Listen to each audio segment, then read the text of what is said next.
Hey everybody, you're listening to Canary Cry Radio. My name is Basil.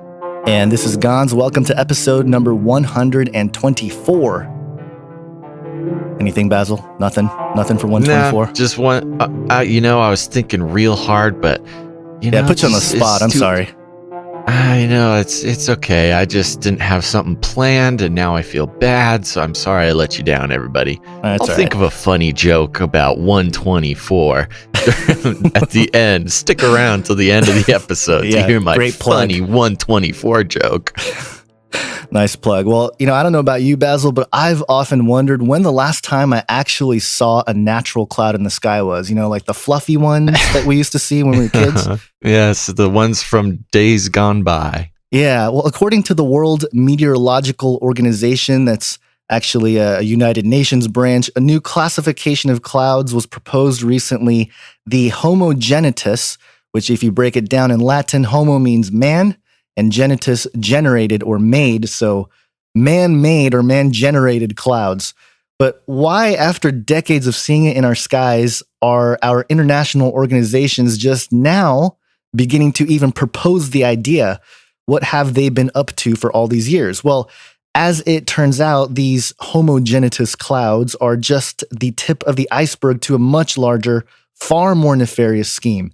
And with what's being politically pushed right now into the public as a worldwide response to the wiles and dangers of climate change, the development of new infrastructure are currently being deployed and developed as part of the Fourth Industrial Revolution and the UN 2030 Sustainable Development Agenda. They include things like 5G technologies, IoT or the Internet of Things, nanotechnology, blockchain, or perhaps the even more secure and faster hash chain, bioengineering and synthetic biology, major advancements in science there that can, really affect our lifespan and everything else. And to top it off, a nanoparticle-based electromagnetic barrier in our skies to manage all of it. It all sounds way too fantastic and evil to be true, but luckily, we've been blessed with great researchers like our guest today, who is a teacher, a lecturer, a storyteller, and a writer. She's published many books, and she's perhaps best well known for her book, Chemtrails, HAARP, and the Full Spectrum Dominance of Planet Earth. And she's here to discuss her new book, Under an Ionized Sky from Chemtrails to Space Fence Lockdown.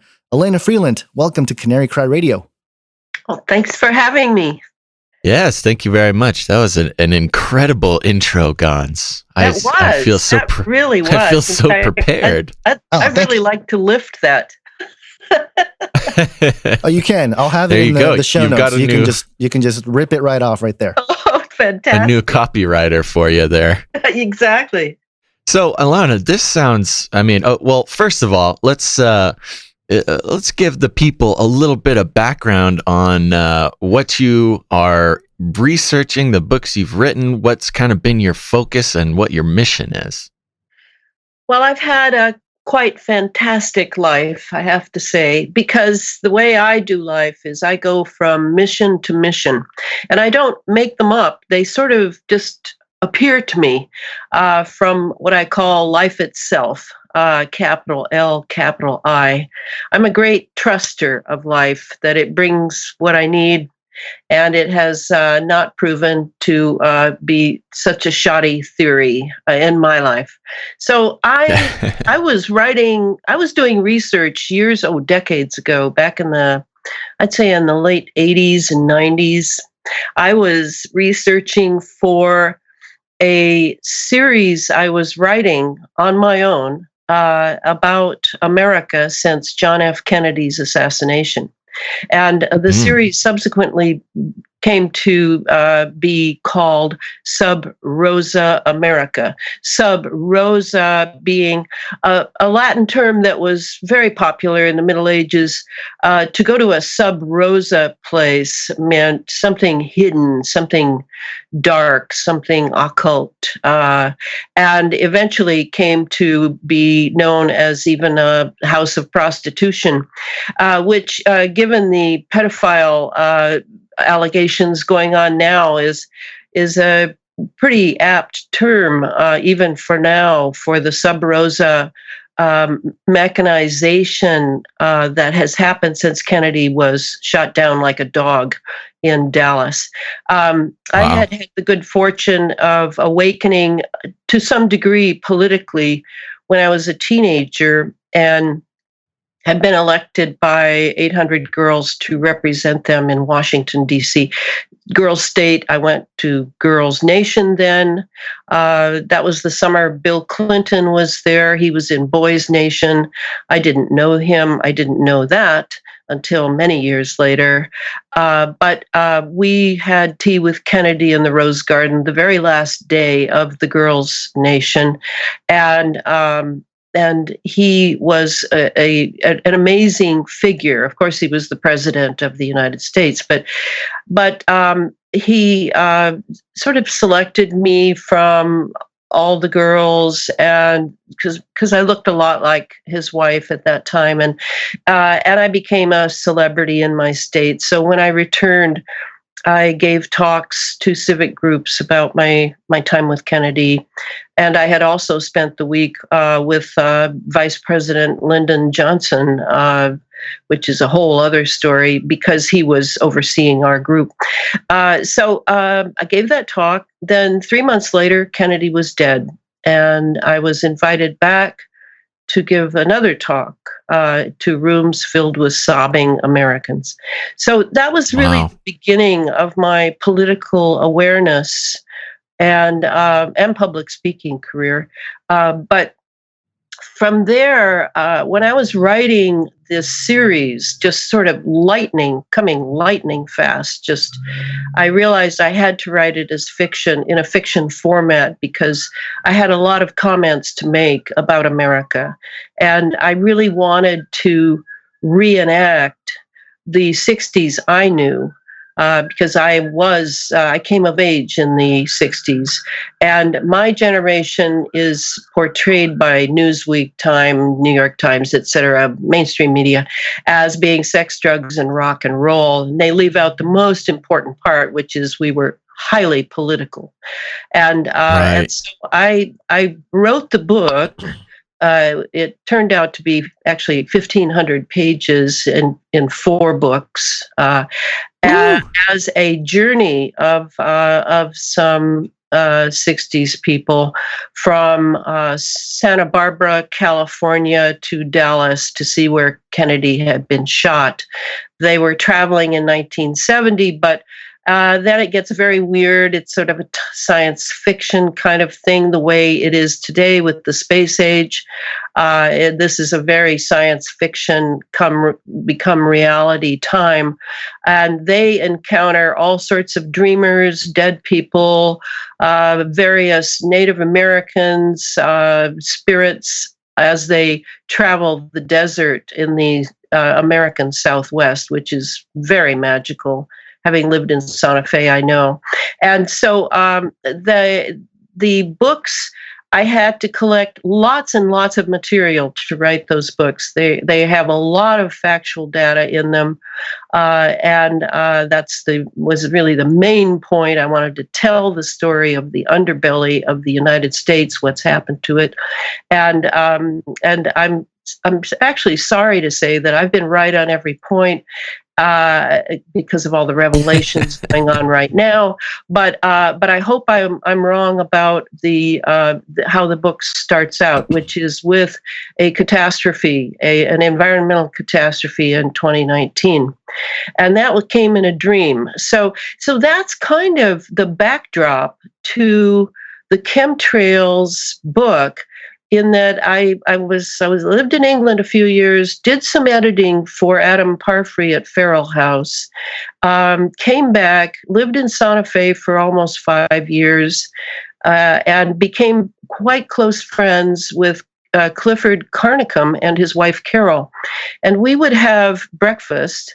And for those who don't know who Clifford is, he's an independent scientist who is probably the first whistleblower who did extreme research on a shoestring budget in late 90s, early 2000s on the chemical trails over the skies of northern New Mexico.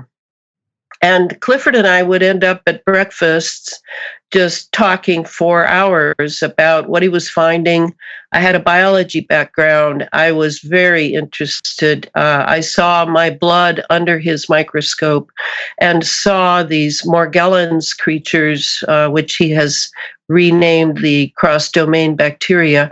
I saw them sucking the erythrocyte, sucking the iron out of my erythrocytes, my red blood cells, and I was sold that he was right, that these trails were chemical in nature, and that what he was collecting out of his HEPA filters on his trailer was fibers, and that when he would analyze chemically and in every way possible what was inside the fiber, he was finding this strange genetically engineered creature that now many people suffer skin lesions from, and then the whole drama went from there. By the time I got back to the Pacific Northwest, where I had previously lived before moving to Europe, I was asked by Parfrey if I thought I could write a book on chemtrails. Well, I had a file on chemtrails, and I had a file on HAARP, the High Frequency Active Auroral Research Project up in Gakona, Alaska. In 1996, I had read Nick Begich's and Gene Manning's book, Angels Don't Play This HAARP, and had a series of surveillance incidents happening around me because I had been reading the book publicly, and that my phone was tapped. It was what I call the paranoid 90s, and from I had already known that both of these things existed, chemtrails and HAARP, but I hadn't put them together until talking with Clifford. And until I started to research for the Chemtrails HAARP book that came out eventually in 2014. So that journey of writing that first book, one thing I know, there is no place in the country, to my knowledge, that one could go to study the science, the national security science behind this technology taking place in our atmosphere. I would be hard pressed to find a PhD program that would teach me as much as the searching on the internet, researching military papers, military documents, patents on the web in open source, and also the Facebook people that I was forced to go on Facebook after my book came out, and I was on Coast to Coast, and I got hundreds of responses. But on Facebook, I encountered amazing people, some of them actual scientists who had sort of given up on mainstream science and were off on their own, and others just very smart people, regular people, who were digging deep into why they were having respiratory problems, why they were having these skin lesions, why they couldn't breathe the air well, what was going on in the skies. And so I just, in a collage manner, began to put together that story, and going and rereading the books that had come out before about chemtrails, of which there were about 4 or 5. So I was able to get that book published. I think to date it's sold about 7,000 copies, and then I immediately started writing the next book, the one that's coming out this month, Under an Ionized Sky, From Chemtrails to Space Fence Lockdown. I immediately started that after meeting a very important person named Billy Hayes. And Billy is known as the HAARP man because he was working for his entire life, he worked for a 3-letter agency that will remain nameless and its defense contractors. He became a tower erector, and he's worked on over almost 300 microwave installations for that 3-letter agency. And he was able to, he headed up the team that built HARP. So I began to learn from Billy on long Skype conversations exactly how the next phase was coming in very quietly, and that would be the space fence. And the space fence is actually the old, I don't know if you remember during the Reagan years, the Strategic Defense Initiative, the SDI initiative, given the name Star Wars. Yeah. And that is, it seemed to have been tabled, and then it sort of disappeared after it was renamed under President Clinton as the Ballistic Missile Defense System. And then what it did is it went black. And they were then working, by then they had Bernard Eastland's patent for HARP. They were running, they built HARP, then they were running experiments on HARP for probably 15, 20 years. And then they shut it down in 2013. And then it has been reopened now as part of a massive system of ionospheric heaters. That's what HARP was initially. It's a phased array ionospheric heater. It zaps the ionosphere, which is extremely important to our safety and security, and bubbles it out in order to stimulate electrons popping off of atoms and being ionized. And then they shoot that out over the horizon and bring it down into our atmosphere to ionize our atmosphere, thus the title of the second book. And what that means is our atmosphere is by the military, not climate change, not global warming, not any of the other terms. Now they're talking about the return of an ice age. Nothing matters that they're saying until they bring the military piece into the conversation. And of course, that has not happened at any conference that has occurred, including the COP21 in 2015, which is what is a bone of contention now with the Trump administration, that he has refused to.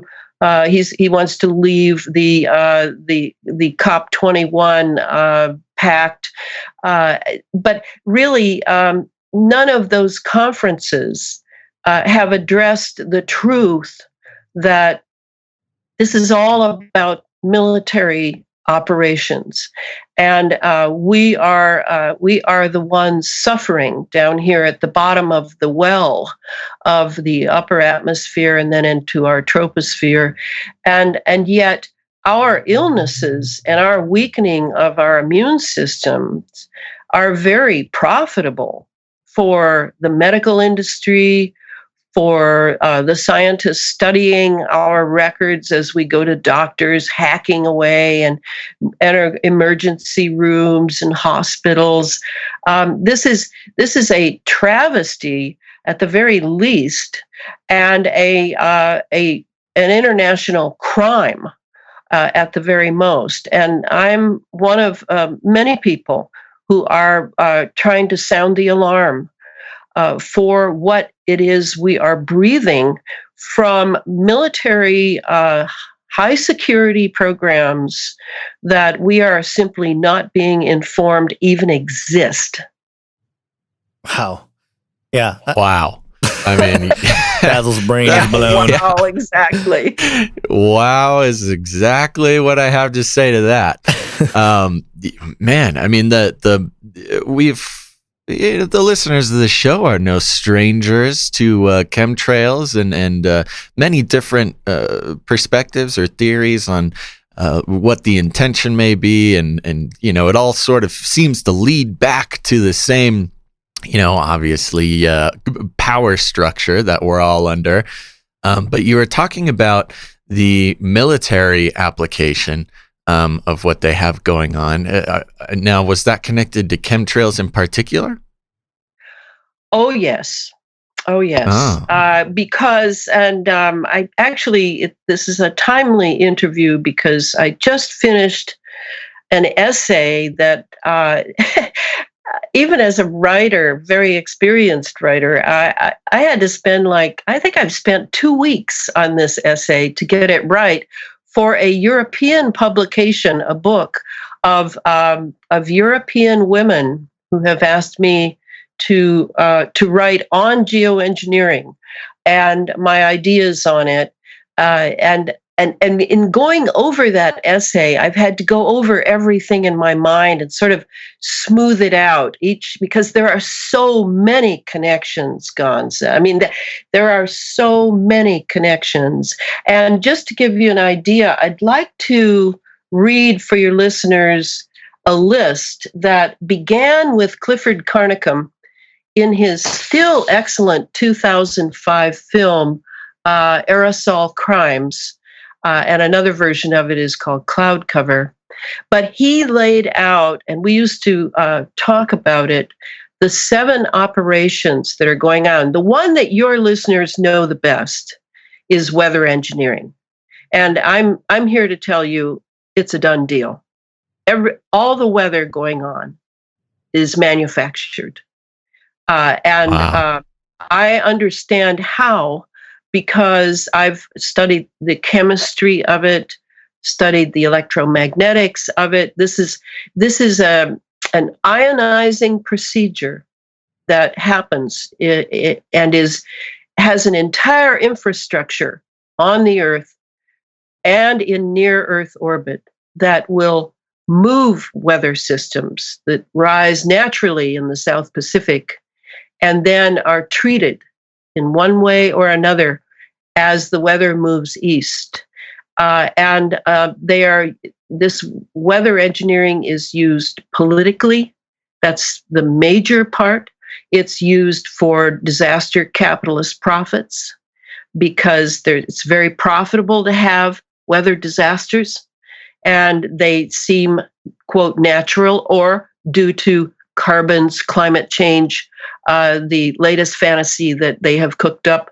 They've had many fantasies, by the way, since I'd say since the 50s.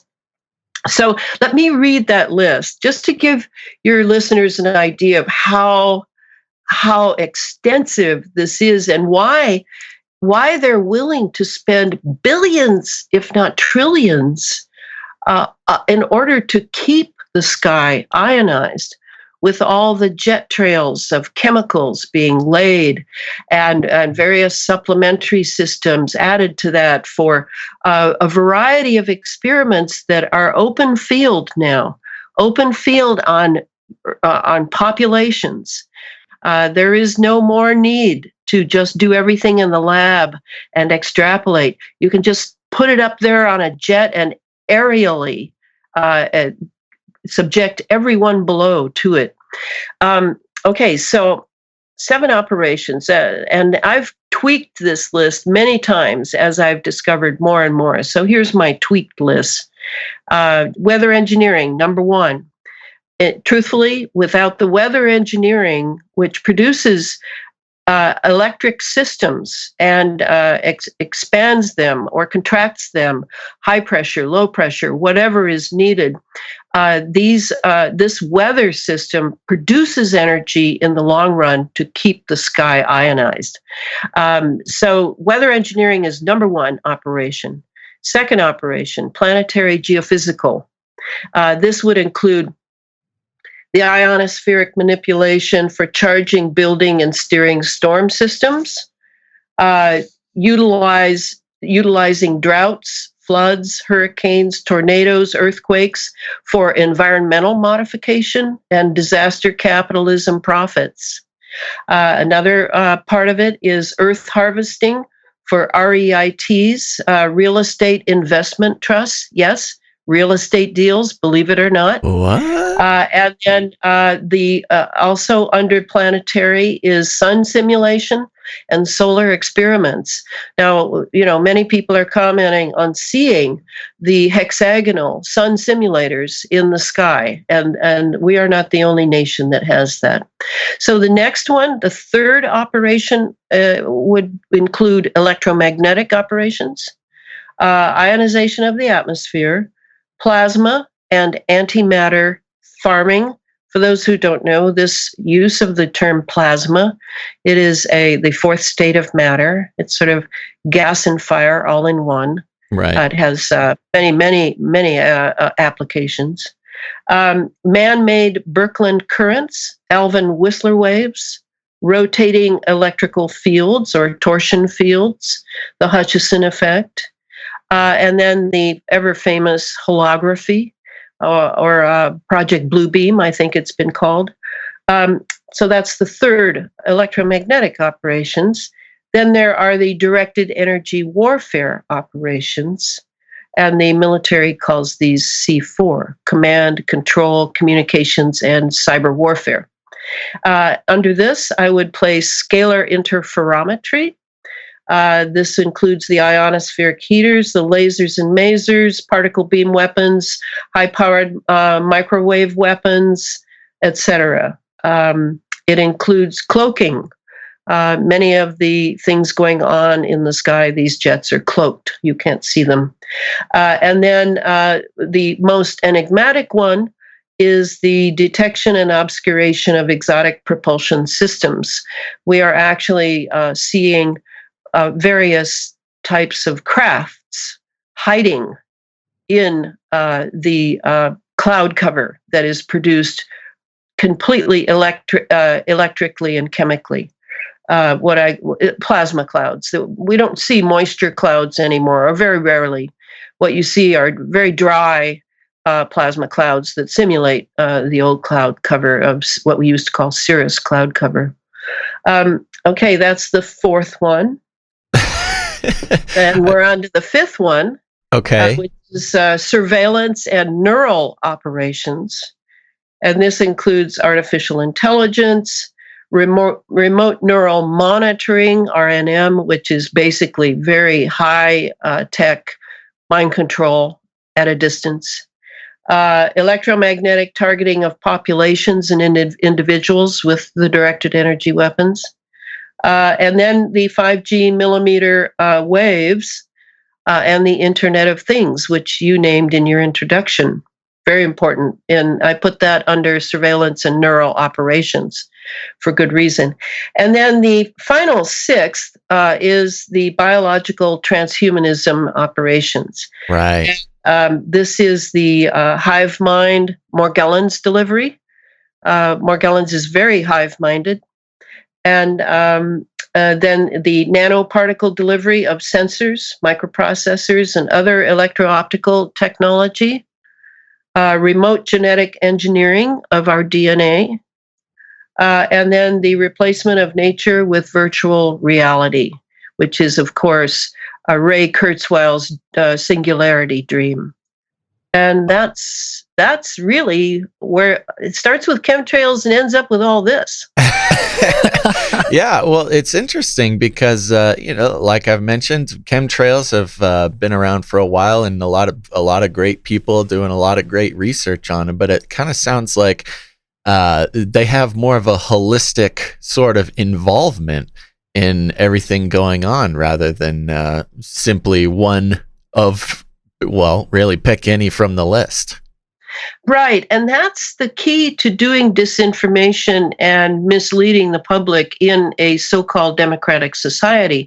You don't need the hammer and sickle, black vans pulling up in the middle of the night.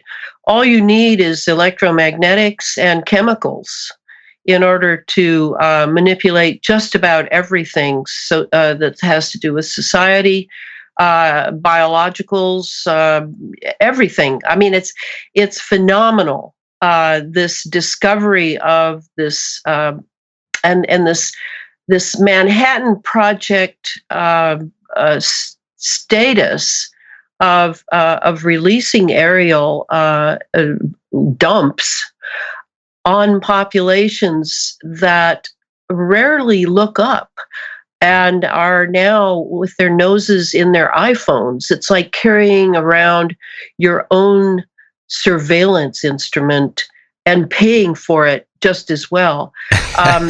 This electromagnetic era will, and that's what it is. I mean, I call it a space age. I call it an electromagnetic age, but it also is a chemical age. This realization of what chemistry can do if you hit it with electromagnetics. And then all you need to worry about is the steering of it, and to have functional rays. So they have the laser program creates waveguides, sort of burrows through our atmosphere in the air and creates a way for the radio waves or microwaves to go. This technology has been done entirely in the open.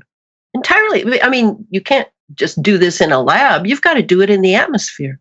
Right. And so the disinformation campaign, the propaganda campaign has been extensive for 20 years. We've had geoengineering for 20 years, but or more. We actually, some activists say 50 years, and that's true. They have wanted to control the weather for all this that I just mentioned to you. All of this can be done, but not without weather control. You just can't do it unless you have an ionized atmosphere and weather systems that can produce energy for all your wireless operations. Right. Because if you notice, these are all wireless. Yeah. And of course, who did we get the cell phone from? Well, from the military. Who did we get our computers from? The military. Who did we get our TVs from?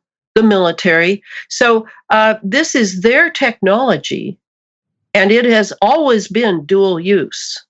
And the fact that it is never mentioned in any context in talking about climate change, extreme weather, global warming, this just is so loud as something that I was initially amazed that people didn't notice it. But there is an assiduous compulsion in Americans. Having lived in Europe, I can now do a bit of comparison. There's a compulsion in Americans to avoid what doesn't feel good. And the military definitely doesn't feel good. And yet the military is what protects our way of life and all our lovely conveniences. The fact that American health has gone down the tubes in the last 20 to 30 years, no one seems to be noticing that.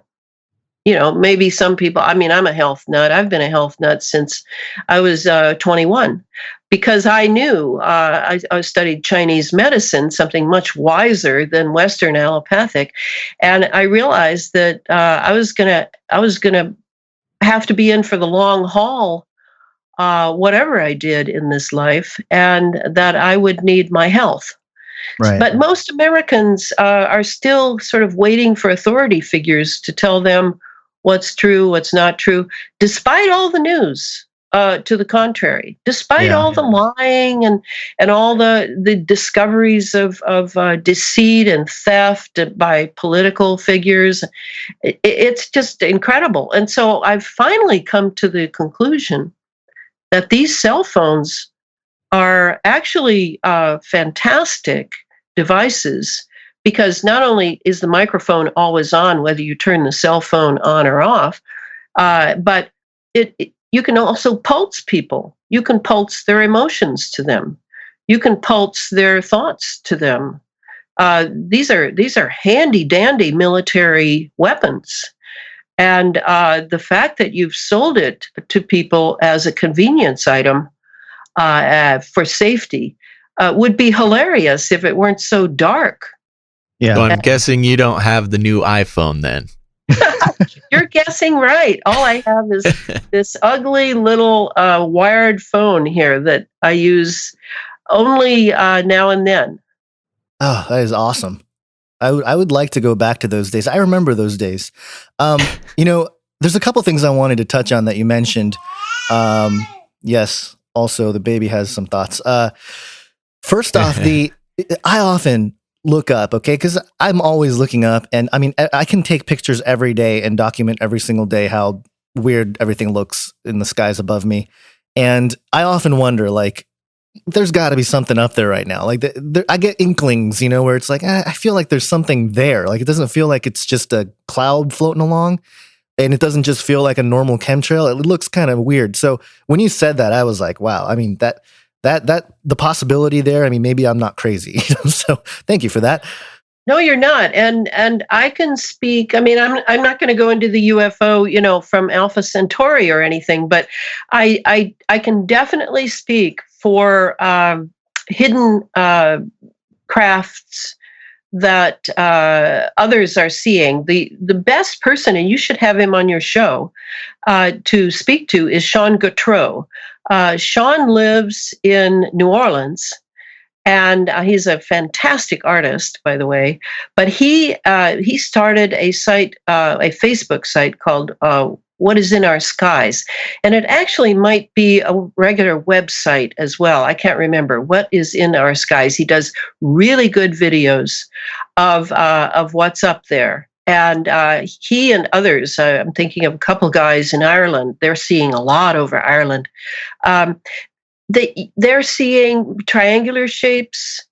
They're seeing the production of plasma, the disappearance of the plasma that the clouds are. I mean, they're, like I told you, they're not moisture clouds. They're seeing more because they're really studying, and they may live over a geomagnetic area that is particularly rich. Sean and I have discussed that possibility of New Orleans, and it seems to be it seems to hold water, no pun intended. So yes, there are crafts, but the U.S. government has been doing anti-gravity tech since the 50s, since we brought over the paperclip Nazis and all their research. So that's a given, and that we're keeping, that they keep it secret, totally makes sense. But I think you will see that this cloud cover has a variety of purposes, and it isn't just albedo to deflect the rays of the sun.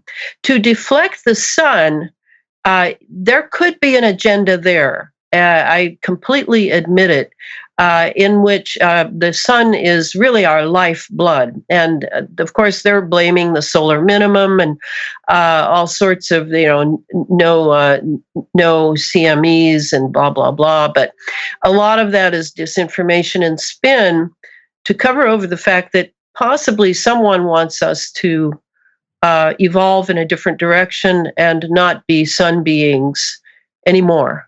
I'm willing, now that I have discovered such nefarious things going on in a Manhattan Project 2, then I have to be able to consider even more outrageous things, because we have entered a space age and we haven't been told, and it is not the kind that President Kennedy naively looked forward to. This is a militarized space age. I believe there are possible space wars, or at least exercises going on in near Earth orbit. I believe that the atmosphere now, that it's been ionized thanks to the ionosphere, that the atmosphere is being used for a variety of tests. That's sort of the list I read to you. Farming plasma, farming antimatter, creating their own Birkeland currents out of the poles. There's a lot going on at the Arctic and Antarctic that you will never hear about. The creation of Alvin waves. So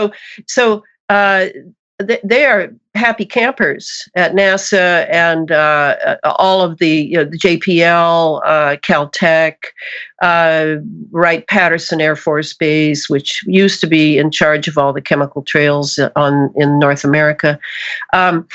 They're doing a lot, and my resentment is that it's all under that terrible National Security Act of 1947. Everything's in closed session. We're told nothing. Fat cats in big pharma and the medical industry are thrilled that we're all dying slowly, because it won't give them as much money if we die quickly. Right. They want a slow death. So this is, I'm trying to prepare the public who have babies like yours for the future they have in mind for us. A lot of it makes sense because you look around and the thought of becoming non-sun creatures, genetically altering us to do so, and then you look at the propaganda all around us. What's being glorified? Werewolves, vampires. It's all part of the conditioning process to accept that sort of behavior and sort of fate, if you will. But as far as the crafts and stuff, Lockheed Martin, Skunk Works, Ben Rich, he's come out and the quotes that he has stated are pretty out there, and they're pretty interesting in light of all these things. So I have no doubt that they have crafts and things going on. And I think a lot of it has to do with mental sort of mind control type of stuff. And when I say mind control, not just, being controlled mindlessly by some nefarious organization, which is obviously happening, but I'm talking also about perhaps some sort of what seems to be sort of an interspiritual, interdimensional sort of technology that connects the mind to physical matter and all that kind of stuff. And one sort of proof to all this, that the cell phones and all the Wi-Fi and the 5G that's going to be creating this frequency web around us, the thing that I think people are going to start experiencing more and more are strange lapses of dreams and also perhaps deja vu type stuff. And I say this because I have a friend who recently noticed or saw a lecture or something about 5G. And I believe it might have been a BP Earthwatch video talking about the radiation levels coming off of some of these 5G devices and some of the pods that are supposed to be crawling all over the place to, because I guess 5G doesn't have the wide spectrum as some of the, lower frequencies. Oh, no, it's very high frequency and it's millimeter waves. That's what you're talking about. Right, this is the tiny, tiny wave, the tiniest. And by the way, 5G is not just one up from 4G. That is ingenuous. It is a very, very different technology. 4G was still low frequency, really, centimeters. Millimeter is high frequency. And oh, yes, this will alter our DNA. Yeah, absolutely. And so what I was saying with my friend's story, so he was watching that video and then he decided, you know what, I'm going to put my cell phone, just across the room when I sleep. Because he realized he hadn't dreamt. Like he hasn't had a dream or remembered a dream in years, he said. I think he said years. So he said, okay, I'm going to, or at least several months. So he put his phone across the room and then for the next 2 or 3 nights, vivid dreams. So, I think there's something to it for sure. And then also there was another video that was made by Truth Stream Media, I believe, Aaron and Melissa Dykes. And Melissa reported a story about just her experience with dreams and how her and her family kept waking up and they all shared similar dream experiences. So can you speak to that, how this stuff might be affecting us more in that sort of mind spirit realm? Well, yes, that's a huge subject. And I do not go into that in the Space Fence book because it's so important to anchor people in the facts of how the system works in order to then go into the what you're talking about, the space between, because this is going on right now, and I would have added not just the dreams, but time itself is being altered in some cases, because it is, after all, only the fourth dimension. It's not, you can alter time.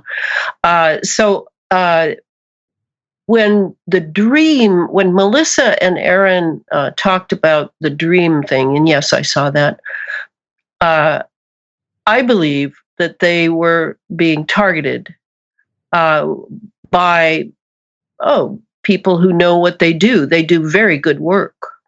And their dreams, I know 3 people I can think of off the top of my head, targeted individuals whose dreams are being altered, who now are studying the difference between their dreams and the dreams being engineered in them through their sleep. This can all be done remotely. And they too have discovered that the electromagnetics in the area, and this is the point of the Internet of Things, we're going to have to start making connections because they have taught us all these things. It's all in the quote free press, that these things exist. But what is withheld is the context by which these things are used, dual use by the military intelligence complex. So when you put the cell phone away from your head, that's a very wise thing to do. Wiser still would be to put your cell phone in your car, away from your house where you have 60 hertz in the walls, because all that Internet of Things, and that includes the 60 hertz, that includes the phone, that includes the refrigerator, that includes the dishwasher, etc., and not to mention the smart meter outside or the smart meter at your neighbor's. And then turn your router off every night. Absolutely turn it off. And if you have small children, you really must do all of these things because their brain tissue is much softer than ours. Then at that time, you may have fantastic dreams. And you are right. Without our dreams, this is again cutting off the sun, cutting off the stars, cutting off our divine origins, our relationship with the cosmos, however you want to tell it, whatever your theology or your metaphysics is. The physics of it, you must study and know, because those at the top of this food chain that goes by the name of NASA, EPA, and the new one, which I want to alert people to. We have something way more powerful than the National Security Agency, the NSA. It's called the NGA, the National Geospatial Intelligence Agency. At the very top of this food chain are people who know occult things, who know esoteric things. We got a hint of that, a sniff of that with the recent Pizzagate. What was the name of that banquet? Spirit they invited cooking. People, spirit cooking. Yeah. We got a whiff of it. And now it's going away again. This always happens. It's always going away, coming back, covered up. A few people go down for it, then it's covered up, away it goes away. But those at the top of the agency food chain of the space program, they know what they're doing, and they're experimenting with our spiritual identity, with what it takes to control it. They would be as gods on the earth. Make no mistake. I know it sounds silly to us, but not to them. They would like to own the slave race and then develop themselves to superhuman capability, or at least long lives by stealing the life force of children and young adults so that they can go on. These are very dark people, and this time is actually quite a dark time at the same time that we who are nobodies have probably more freedom right now, up to now, than the nobodies of tomorrow will have. And so that's why we need to learn, as I say in every talk I give, and I always get kind of tears behind my eye, this is our watch. And we must change our lifestyles to see what is going on so we can protect the generations coming after us. This is not just another issue. This is the issue. And we must, most Americans, they don't have science beyond high school. We have got to study the technology of our era so that we can prepare ourselves and our children and our grandchildren and do our job of being the watchman over the gates of human civilization. Yeah, absolutely. Have to agree with that. Here's a question. Now, as you mentioned, abstinence from some of the things like cell phones and technology that's presented to us as, convenient gadgets to make life easier and better. Besides, the abstaining from certain technologies or even geographical locations that are more, susceptible to being experimented on, whether it be things in the sky or the water supply or whatever it is. Do you know anybody who's working on, solutions, whether it be technological solutions to combat some of these effects, or, because we understand on this podcast that, we're doing part of what I think we're called to do, which is make these things readily available and the information to get out there. So, people who aren't necessarily making their lives all about researching this can, become educated and keep an eye out for certain things. But do you know of anybody who's working on maybe some technological ways to start combating this sinister plan going on? Oh, yes. I know lots of people. I mean, that's really how most of Facebook, and by the way, Facebook, there's nothing good I can say about it except one thing. And it's an irony that it was spawned by intelligence agencies, and yet it is the only town square we have. It is where you can talk to regular people in short bites and share information. A lot of people use it for puppies and kitties and doggies and babies and things, but the people that I'm in touch with for my closed sites, I have two, are really on this, and they are experimenting with taking baths to get the nano heavy metals out, using Epsom salts, borax, and sea salt. Who comes to mind and is very good and has given lots of ideas because he is on a journey of controlling his own Morgellons, is Tony Pantalaresco in Ontario, Canada. He has many ideas using magnets. For self-protection. We're just talking self-protection now.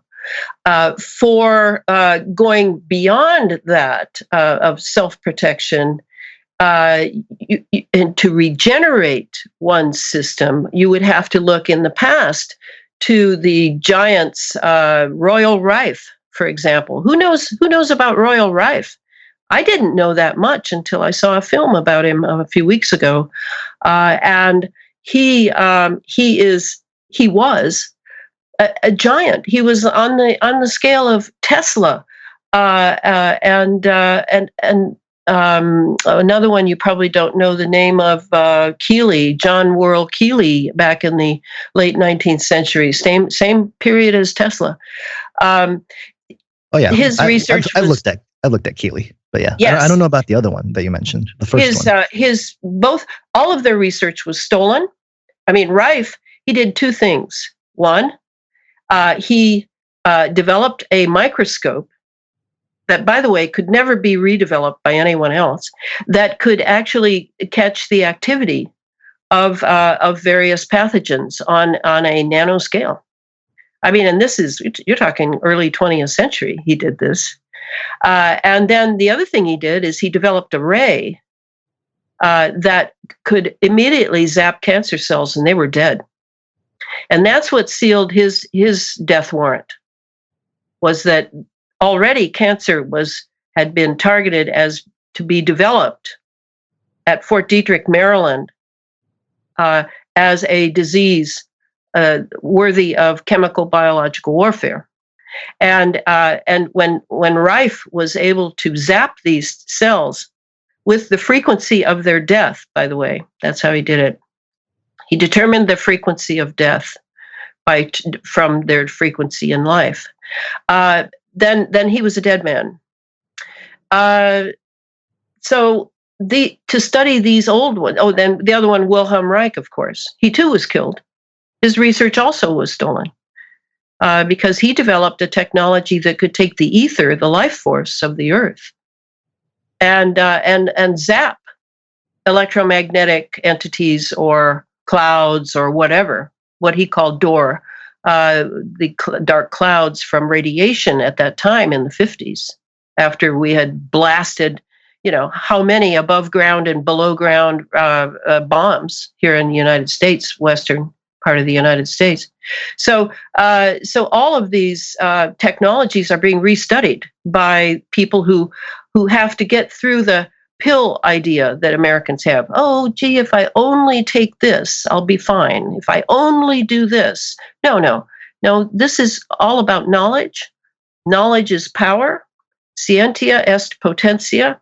I mean, I heard you indicate, gee, how can we make it easier for people who don't want to do all this work for knowledge? Well, I'm not going to make it easier for anyone. You have to pursue knowledge. You have to read again. You have to study. You have to think. You have to talk to people who are smart and not hope it goes away, or if you can just get the right pill or hear the right person talk or whatever. That's all passé. We've become weak in America with our conveniences and our comforts. We have this idea that, we can get off easy. We're not going to get off easy on this one. So we need to dig in.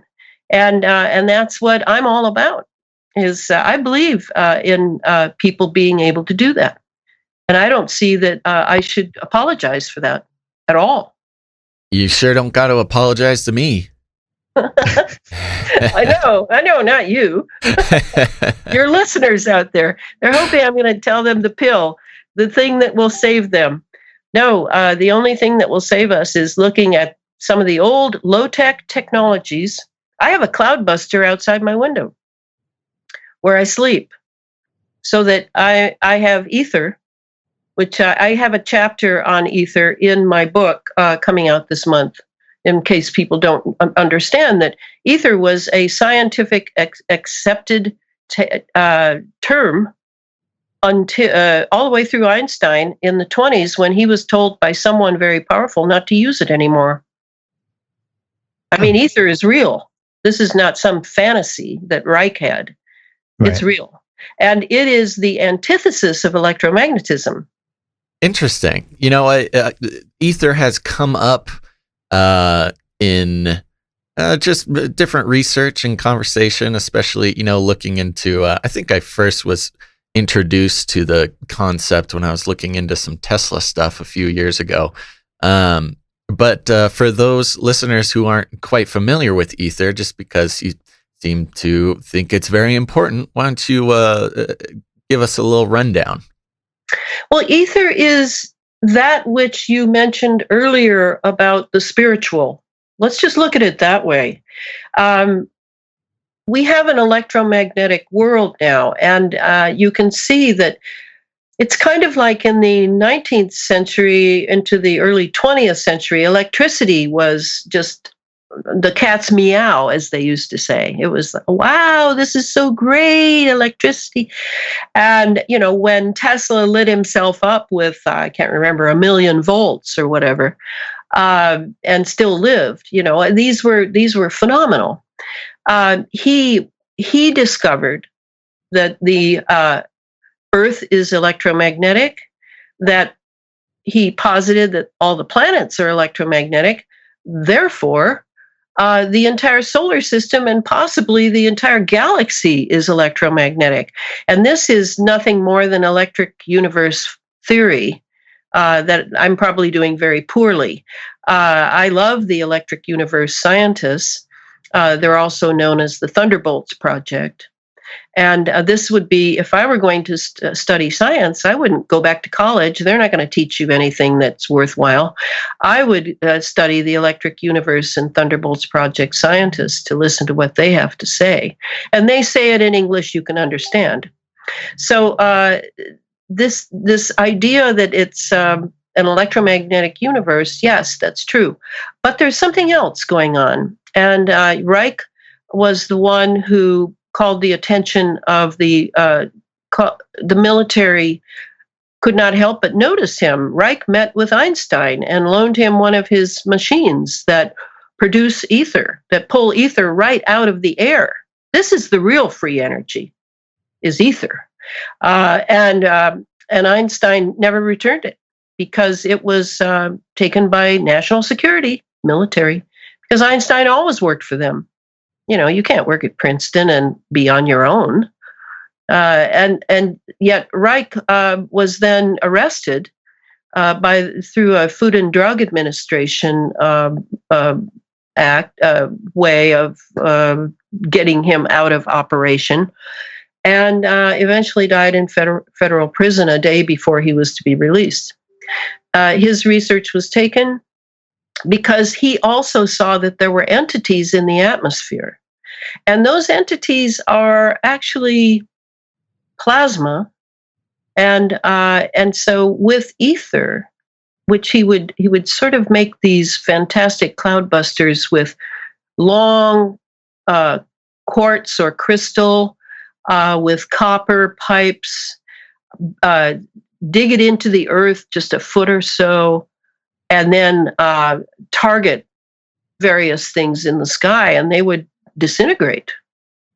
And what was happening was it was ether that was undoing the electromagnetic composite in the sky and the plasma, if indeed they were entities composed of plasma, which is really what Reich maintained. Reich the thing that was confusing, and I don't know if he realized it, is by naming these things something different, such as orgone instead of ether, he confused the issue for simple-minded like me. I mean, I had to translate orgone into ether before I could understand it, because I had studied ether under all my studies of Rudolf Steiner. I mean, I'm very much a student of Rudolf Steiner's ideas, cosmology, metaphysics, blah, blah, blah. And I was a Waldorf teacher for many years. So I understood as soon as I realized, okay, ether, yes. And what happens outside my window to protect my dreams is I buried this unit of just crystals. It's really sort of, what is that? Resin. Yes, resin. It's a big sort of 5-gallon bucket thing of resin in which are suspended many little pieces of metal, copper, silver, iron, whatever, and ground up crystals. And then crystals are in 6 holes that go down into the resin. And you put the crystals in, and then on top of that, you put these copper pipes, 6 of them, and you make sure they're vertical, and everything's vertical. And so what happens is, and I've seen it operate because I have a friend here in town who makes these, and one day he showed me his, which is a much more fantastic cloudbuster that is at a 45-degree angle, and he was able to, there was a huge chemtrail assault overhead, and he was able to point it at that. And he made a very clear, distinct, round circle in that cloud cover. It was absolutely blue above. I think we've seen those before. Like that means that he was able. Yeah, he was able to go through several layers, because the layer that I'm looking at now here in the Pacific Northwest, that's only one layer. And I've been in jets where I've been able to count 7, 8, 9 layers above the one that the people on Earth are looking at. So this is powerful, this ether. This is not a fantasy. And why would it be a fantasy? We're living in an era where we're going to have to learn to think in terms of invisibles. We have to. You can't see electromagnetism. You flick a light switch in a room and boom, there's light. And you can go, oh, well, it's because there's wires. And yeah, but what is that in the wire? What is that? It's invisible. Right. And you're capturing it with anodes and diodes. So I don't see that I need to go on and on and on about that. But I think the point that you caught that's so important is ether is the exact opposite of electromagnetism. Rudolf Steiner is very clear. Ether is life throughout the universe. And today they call it dark matter. But ether is throughout the universe. And electromagnetism is death in the end. Now, I need my computer to write my books. But my computer is basically death. I know that. Around it, I have all sorts of holy hand grenades from the Reich stuff.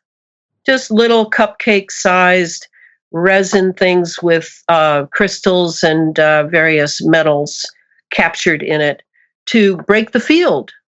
That's all I can do. I just can break the field. And I wear a diode and the same thing, because I live in a wireless Wi-Fi town. Every shop I go into is loaded with Wi-Fi and routers and all that. So I'm walking in a field of invisible rays. So I wear a diode that will just break the field and protect the front of my body where my soft tissue organs are. And this is the mindset I carry. Is it just a placebo? No, this one from this particular company is real. I have tested it for many years. And I have bought these for all my adult children and their children. So these are the kinds of things that all have to do with ameliorating the technology. But, if your question had been, oh, Elana, what can we do to stop this? Well, I can't think of a thing. I think it's going to have to end in a disaster somehow. I don't know how else to do this, because when I was trying to wake people up for the last 50 years to the military in America, nobody wanted to think about it. And nothing really happened. They just got us involved with this and this and this. And white liberals are so happy to have some good thing to do, and they don't put the whole picture together, and they're not interested in contextualizing even what they're doing. So we are where we are because we deserve to be where we are. We didn't pay attention when the Trojan horse was being wheeled through the gates. Sure. And the first Trojan horse was Operation Paperclip. Yeah, it makes sense. Absolutely makes sense. You were mentioning when you were talking about ether and the electromagnetism, you had mentioned the word entities. Now, are these like intelligent entities, or are you talking about like a phenomenon within the physical mediums? Well, I think they are intelligent, but I think they are not moral. Okay, so when Reich was doing his research, he had a follower named Trevor Constable? James Trevor Constable, or Trevor James Constable. I always get confused. But Trevor and I, before he died, used to email, because I had read his book, The Cosmic Pulse of Life, in which he has many photographs that he took with infrared film out on the dry desert of Arizona or Nevada. And Trevor, I think, was right. His idea was to look at the atmosphere of the Earth like the ancient Vedas did, the ancient holy books of the rishis. We're talking, 10,000 years old, probably. They would call, when they looked up at the stars and the sun and sky, they called it a sea, a cosmic sea. They looked at the universe as a cosmic sea. And I think this is accurate from my own experience. I have had an experience of one of these entities. I think that the atmosphere now is very plasma rich because of the chemicals and the electromagnetics that are being used for a variety of operations in it. And it is very attractive now to entities that take on plasma bodies when they come into this realm. Now, think about it. The only reason you have a body is because you need a certain frequency to be able to live in this world. If you didn't have that frequency in that body, you might be something else. You might be, a lizard, or you might be a bird. We have our own frequency signature. And unfortunately now the remote mind control people know this, and they have gathered all the frequencies of our bodies, our organs, our emotions, our thoughts, everything. They have it. Just accept that. I've done the research into the patents and papers. They have it. So it's not much of a reach to think that, say there's an entity which is living in the universe, but it doesn't have a body that we would recognize. It has a frequency of a different sort, but it is conscious. Maybe not conscious like we are, but it is conscious. And so it enters the Earth's atmosphere to take a look, or, it's drawn to it. It sees plasma. Maybe it eats plasma. I don't know. Maybe it derives energy from plasma, because we have a lot of plasma in the sky now, a lot more than we did in the 50s. And so it takes on, in order to be in this world, even to travel through it, it has to change its frequency. And it is able to do that.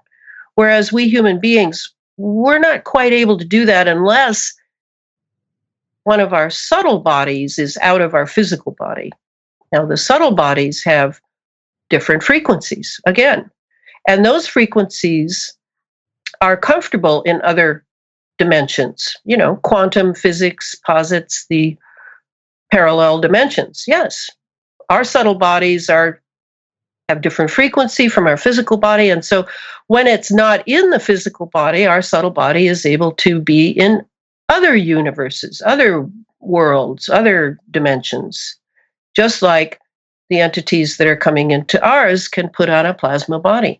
And that's what people are seeing, like Sean Gautreaux, in my opinion, in the skies, and what Trevor took pictures of. He took pictures of them, and they're the ones he took pictures of are pretty primitive.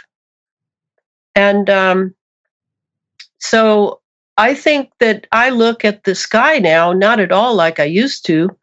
I look at it as a sea in which many entities live who are embodied with different frequencies. And I simply, if you ever look at an electromagnetic spectrum and see what our visual spectrum is, it's tiny.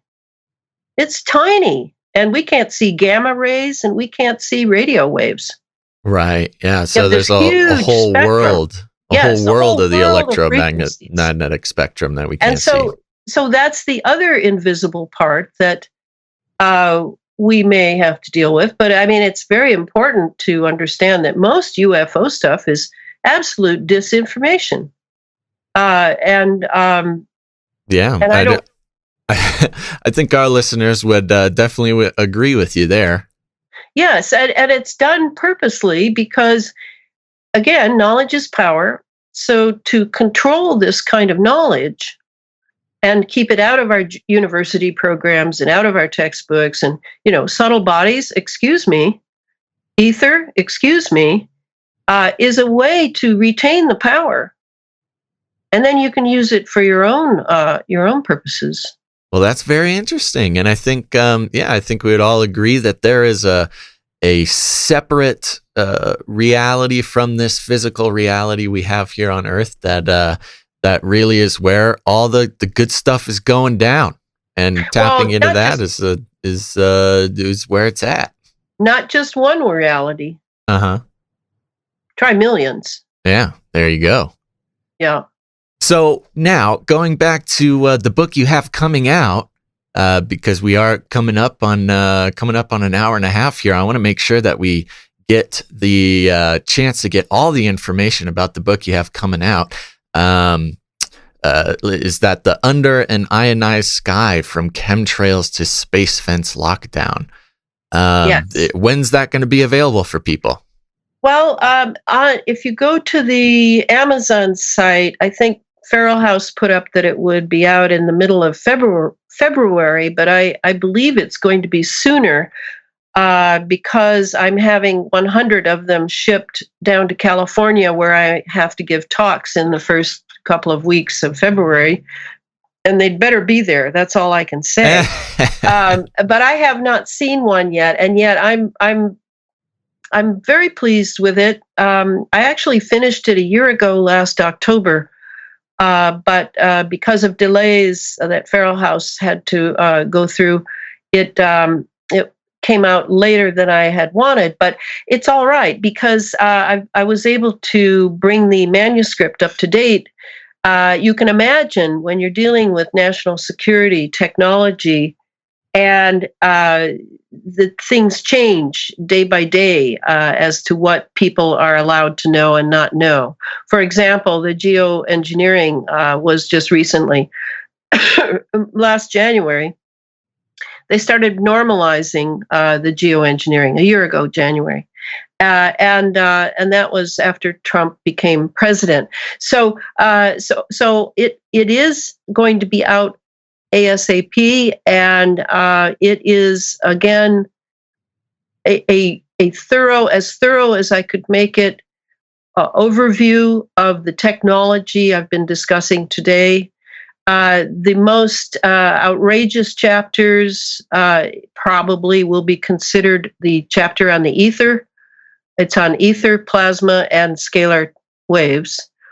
And then the other chapter would be my chapter on CERN, which I entitled The Temple of CERN. Ooh. So those are a couple of goodies, but the chapter on nanotechnology is extremely important because of all the things going on. The nanotechnology may be the actual worst. Wow. Well, that just sounds fascinating. I can't wait for people to start reading it and learning about all the crazy things that you have in there. And I mean crazy in the most loving sense. Well, thank you so much, Elana, for coming on the show. This has really been a pleasure.